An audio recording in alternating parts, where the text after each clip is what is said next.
Hello again, it's Noob, and I've always wanted to buy myself one of these emergency stop buttons. I don't know why. I did used to work in a manufacturing hall at one point, so I used to see these all the way around on machinery, allowing you, if you see an emergency, whether somebody's had an accident or whether there's something wrong with the machine, you can just hit the stop button, get the machine or situation checked out, and only when it's all given the all clear, you can use your key, a little 4-pin key as it happens, or 4-wafer key, because it's a wafer lock.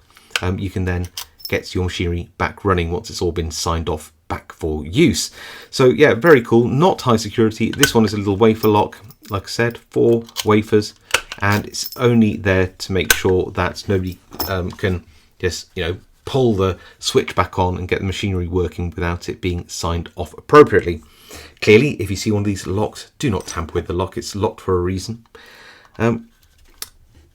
Let's just try and pick it anyway. So got a bit of turning force, a little tension on top of the keyway.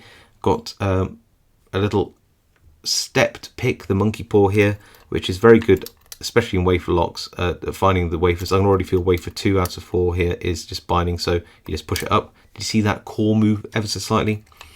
Let's go through. Wafer 4, I can feel at the back is binding, so let's push that up. And oh, look at that, already open. So yeah, very low security locks. Just looking at this, is there a reason why only 2 and 4 fired at all or bound? I suppose they are ever so slightly higher, so it could be that 1 and 3 are 0 lift wafers. But yeah, super easy to pick, but it's not designed to be high security lock. But doesn't it look cool? I think it does anyway. Anyway, if you like this video, please leave a like.